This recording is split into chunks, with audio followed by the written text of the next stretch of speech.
Hello guys, welcome back to the channel and welcome back to another story of the macabre in our final anthology from Amicus this week. Obviously we looked at earlier on the week, we looked at Dr. Terror's House of Horror, and we've also looked at Tales from the Crypt, and tonight we're looking at Asylum. Now this again is a very an anthology of different little stories, short stories put together. This time it's based in a mental institution, so, an asylum, and the film starts with Robert Powell, who's been in many films, in horror films. He's a very famous British actor. He's also been in films like The Last Temptation of Christ. He's been in TV comedy shows with Jasper Carrot and all sorts of things. So he's an established actor. No, he wasn't in The Last Temptation of Christ. He starred as Jesus Christ in the TV series of Jesus Christ. So I don't know what I was thinking of. That was what's his name? The guy from the Spider-Man films. And from The Lighthouse, he was in The Last Temptation of Christ. As always, I mess up, as you know, in my videos I always do. Anyway, Robert Powell has arrived at this mental institution where I think he's applied for a job there. And he meets one of the staff there. I think he's a different sort of doctor there. He's not the guy that runs the place, but he's there. And he greets and speaks to him, and he starts talking to him about the doctor that runs the asylum, and he explains to him that the doctor that runs the asylum is now actually a patient in the asylum, and that they have 5 of these mentally disturbed patients in this asylum, and he wants him to go. He's not going to tell him which one's the doctor. He wants him to go up and speak to all these wonderful sort of characters and let him work out which one is the doctor, and if he can, he's got the job. So he sort of goes upstairs to where the main kind of like part of this hospital is, and he's looking. It's a long walk up the stairs. He spends a lot of time looking at these sort of artistic sort of drawings of sort of like old mental institutions and patients on the wall, and it's very dramatic with this dramatic music. And then we meet we meet the first of our characters, who is like a woman, and so he starts talking to her in her, I don't know if I can call it a ward, more of a cell, and she then breaks into the story of her life. And once again, we are absolutely treated to the stories of the macabre, of all kinds of things, of magical suits that bring people back, can bring people back from the dead to life. We get to see all kinds of things, dismemberment, and all kinds of wonderful things happen throughout the film. And her story is about, she is involved with a man who's married, so it's another one of those sort of like affair kind of stories. And the guy who she's having an affair with is married to a rich woman, and she won't give him a divorce because I don't know why she won't, because she's rich, she's rich, and so she doesn't want to get divorced because obviously he'd be entitled to half of her belongings, so he doesn't want that. So anyway, he talks to her that he's not seen this woman anymore, and etc, but he is, because they've made up a plan.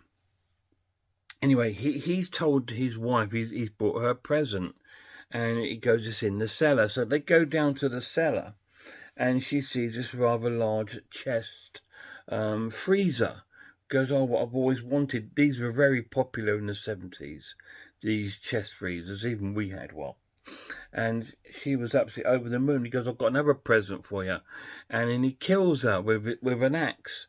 And then he dismembers her and chops her legs and arms off and her head off. And he wraps it in like brown paper, in sort of brown paper and string, like you're going to send a parcel. So he wraps the body parts up and puts them in this massive freezer.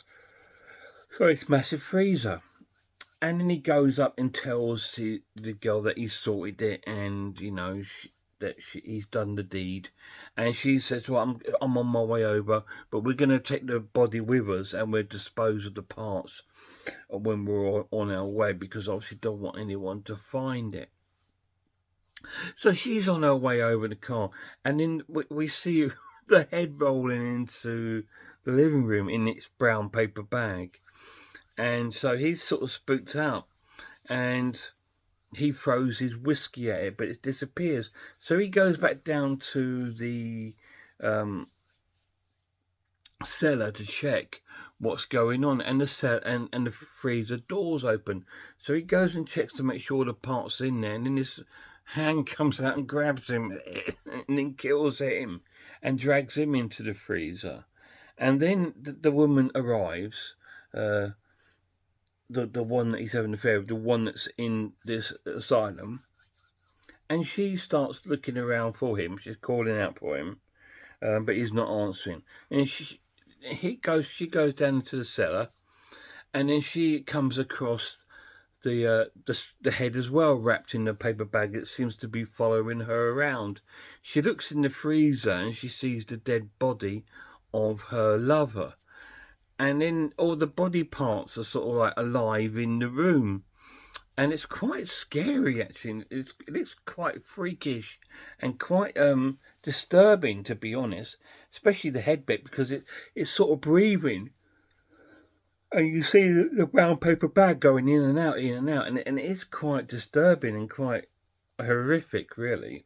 And they start hunting her down, these body parts. And she gets the axe to try and break the door down, but was very unsuccessful. And the body parts get hold of the axe and they start cutting her face, because she's scarred. Because when she's in the asylum, she won't be looking at the doctor. She won't turn round. And then we cut back to the asylum after the story, and she turns around and she's got all these sort of scar marks on her face. Anyway, so that was the end of that story. And he thinks she suffers from paranoia. So then they go to the next room and they see an old man in there. And we break into his story. He's kind of imaginary sewing as they go in there. So he thinks, he must be some sort of surgeon. But it turns out he's actually a tailor, because we break into his story. I'm only going to tell you the first two, because I do not want to give you all the stories. I want you to find something out yourself. So he's this tailor, and he's going through a bit of a hard time. I don't know if it's his daughter or if it's his wife that he's living with, but they're going through this hard time as business is very, very slow, and it looks really run down and dusty and dirty in his shop. And then a man walks in, which he believes to be a customer, but it's actually his landlord, who's actually asking for his rent.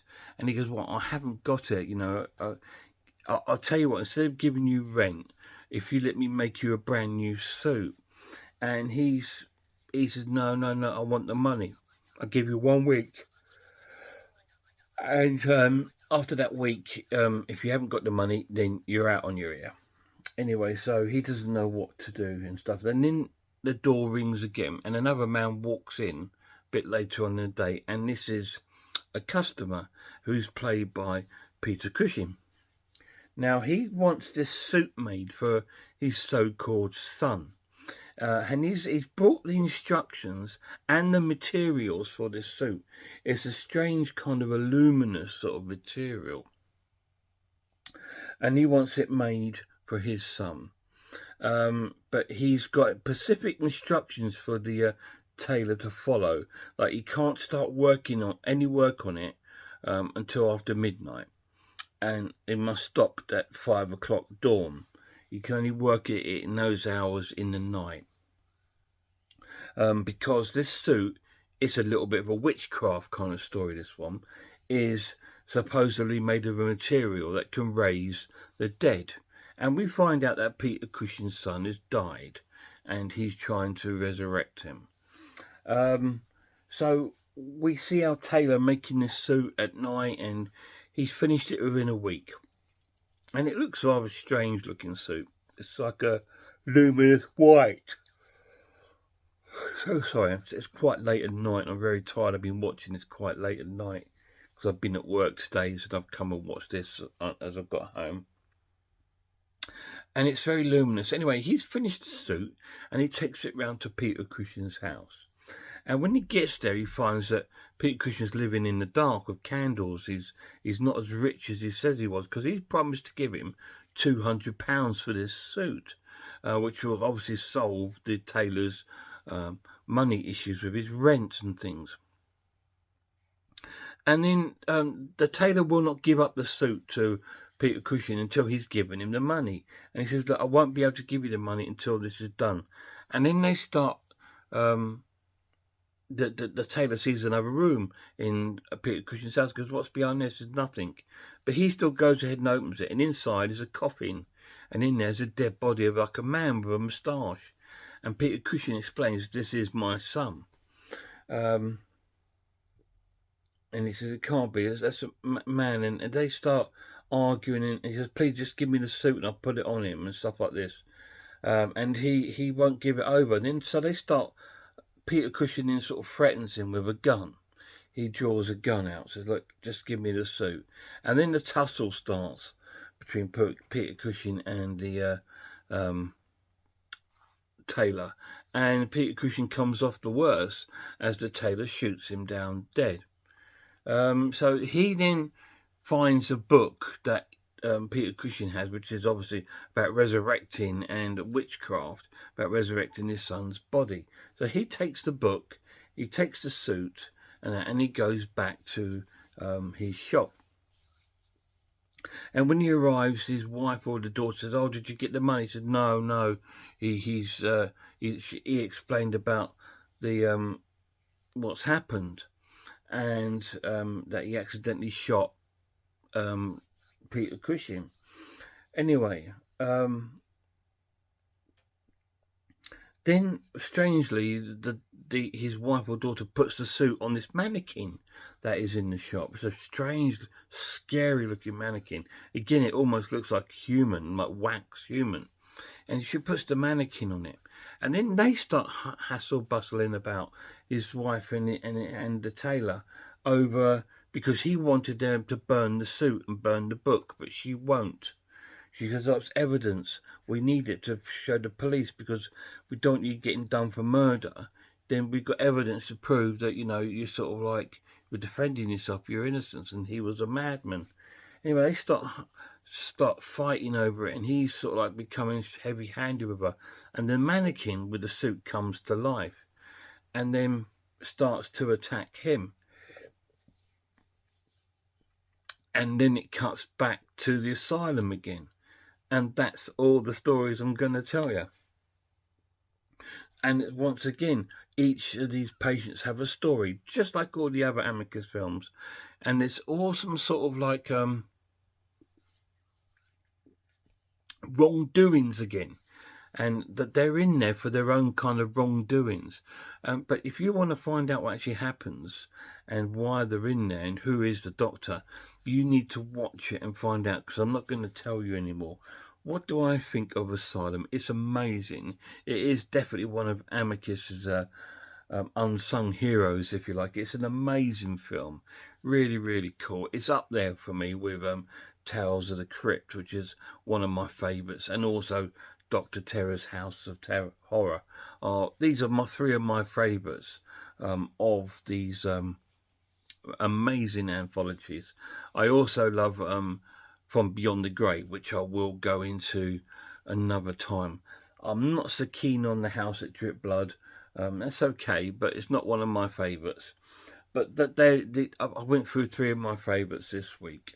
Now, the pluses of this Second Sight edition, this is actually produced by Second Sight, is it looks amazing. It's got loads of natural grain in the film, and it's full screen, so it's fantastic. So it's good to watch it. You see a big picture.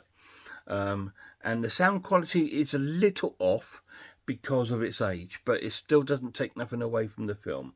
It's really cool. Now the cast is absolutely stellar. Once again, we are treated by an array of British cinema of the 60s and 70s. They're all in there, all these sort of actors, and of course, to me, this is one of Pete. Although Pete Cushing's not in it very long, to me, it's one of his finest roles. I think he's absolutely fantastic in this movie. He's so convincing as this guy, and he just plays the part so eerily, but very awesome and sweet at the same time. I absolutely love him. Really cool. Negatives of the film, again, a little bit like some of the others, it does lack a gore, which I think would have brought another element to the film and made it that little bit more scary, if you like. It is quite scary and terrifying, but I just think it would have pushed that boundary just a little bit further. But it is what it is, and it's still absolutely fantastic. So I'm going to score Asylum an awesome watch and give that a 9 out of 10. Absolutely brilliant, absolutely fantastic film. 5 amazing short stories. Once again, Asylum, 9 out of 10. Any of you guys seen it? If you have, let me know down below what you thought of it. These films are absolutely incredible. They're really good because they are short stories, so you can watch one half of a movie one night and one half another night, because it's like the stories are not too long. They're about 15 minutes long each, 20 minutes max, and they're just compelling, and they are quite scary. Like the first story, the woman, there's a really creepy bit when the man's seen the head and he's going down to the cellar. This photography in it is fantastic because one half of the screen is quite well lit at the cellar, and he's coming down the stairs with just like the light from the upstairs, and you see his silhouette coming down. It's really well filmed, and for its time, I think it's absolutely terrifying. People must have been absolutely terrified when they saw this back in the day. Obviously now it'll look really tame, but you got to vision yourself back in the time when this came out, and it will absolutely grab you. It grabbed me, and the whole film is absolutely amazing. Fantastic. I hope you've enjoyed this week of Amicus. Because I've enjoyed it so much, I'm going to be doing a week of Hammer movies, and I'm also going to be doing a week of Hammer's House of Horror. So if you don't know what the Hammer House of Horror is, it was a TV series in the 80s of like 55-minute episodes of horror stories, and there was 13 of them. So I'm going to pick out 3 or so of those episodes that I love and review them one week, and I'll probably pick them randomly rather than just picking the obvious ones. We'll look at those because I've enjoyed going back over these old sort of 70s sort of films. And so we're going to have a look at some of the Hammer films and the 1980s Hammer House of Horror, which I think it's going to be a great couple of weeks coming up. So we've got that coming up. There will be some more reviews. There's some new releases out this month. I'm expecting one from Arrow later in the month, which I'm really excited about. I'll be doing an unboxing of this box set, which I'm looking forward to, and I'll probably review some movies in that too. So we've got an eventful month hopefully coming up of horror movies. So stick around. Until then, check out some horror channels for me. Check out Horror Hands, Horror Geek, Man v Film, RS Designs, Pizzlewell, I Am the Ice Lord, Cat Watches Horror Movies, and Grumpy Andrew's Haunted House. And of course, massive shout out to Laz Lemon Lord. Till next time, look after yourselves, look after one another, and I really hope I see you all soon.